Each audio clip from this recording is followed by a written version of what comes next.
12 ದಿನಗಳವರೆಗೆ ಮನೆಯಲ್ಲೇ ಇರುತ್ತಂತೆ ಆತ್ಮ. ಇದು ಮರಣ ನಂತರದ ನಿಗೂಢ ರಹಸ್ಯ. ಹುಟ್ಟು ಎಂದ ಮೇಲೆ ಸಾವು ಇರಲೇಬೇಕು. ಸಾವಿನ ನಂತರ ಆತ್ಮವು ದೇಹವನ್ನು ತೊರೆದಾಗ ಅದು ಸ್ವಲ್ಪ ಸಮಯದವರೆಗೆ ಸುಪ್ತಾವಸ್ಥೆಯಲ್ಲಿರುತ್ತದೆ ಎಂದು ಗರುಡ ಪುರಾಣದಲ್ಲಿ ಉಲ್ಲೇಖಿಸಲಾಗಿದೆ. ಆತ್ಮವು ಪ್ರಜ್ಞೆಯನ್ನು ಮರಳಿ ಪಡೆದ ನಂತರ ತನ್ನ ದೇಹವನ್ನು ಕಂಡು ದುಃಖಪಡುತ್ತದೆ. ದುಃಖದಲ್ಲಿರುವ ತನ್ನ ಕುಟುಂಬವನ್ನು ಕಂಡು ಅದು ಕೂಡ ಮರುಕವನ್ನು ವ್ಯಕ್ತಪಡಿಸುತ್ತದೆ.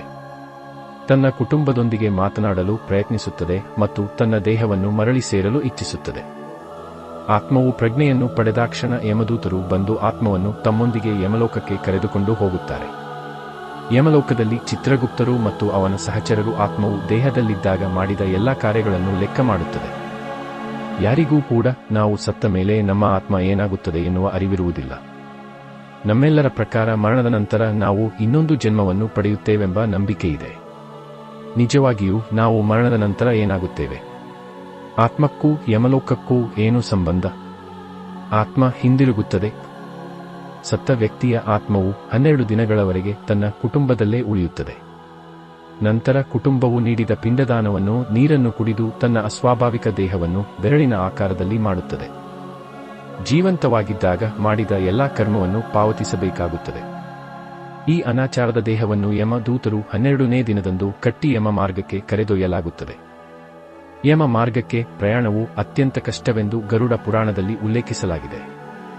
ಯಮಮಾರ್ಗಕ್ಕೆ ಹೋಗುವ ದಾರಿಯಲ್ಲಿ ಆತ್ಮವು ದೇಹದಲ್ಲಿದ್ದಾಗ ಮಾಡಿದ ಕರ್ಮಗಳಿಗೆ ಪ್ರತಿಫಲವನ್ನು ಅನುಭವಿಸುತ್ತದೆ. 12 ತಿಂಗಳಲ್ಲಿ ಆತ್ಮವು 16 ನಗರಗಳನ್ನು ಮತ್ತು ಅನೇಕ ನರಕಗಳನ್ನು ದಾಟಿ ಯಮಲೋಕವನ್ನು ತಲುಪುತ್ತದೆ. ಆತ್ಮಕ್ಕೆ 12 ದಿನಗಳಿರುತ್ತದೆ. ಸಾವಿನ ನಂತರ ಪ್ರತಿಯೊಬ್ಬ ವ್ಯಕ್ತಿಯು 12 ದಿನಗಳ ಕಾಲ ಪ್ರೇತಾತ್ಮವಾಗಿ ಅಲೆದಾಡಬೇಕಾಗುತ್ತದೆ ಎಂದು ಗರುಡ ಪುರಾಣದಲ್ಲಿ ಹೇಳಲಾಗಿದೆ. ಮರಣ ಹೊಂದಿದ ನಂತರ ವ್ಯಕ್ತಿಯ ಆತ್ಮಕ್ಕೆ ಅಭೌತಿಕ ದೇಹವನ್ನು ಪಡೆಯಲು 12 ದಿನಗಳು ಬೇಕಾಗುತ್ತದೆ. ಅಭೌತಿಕ ದೇಹವು ಸ್ವರ್ಗದ ಪ್ರಭಾವದಿಂದಾಗಿ ಮತ್ತು ಸದ್ಗುಣದಿಂದಾಗಿ ಪಾಪಕ್ಕೆ ಅನುಗುಣವಾಗಿ ನರಕಯಾತನೆಯನ್ನು ಅನುಭವಿಸಬೇಕಾಗುತ್ತದೆ.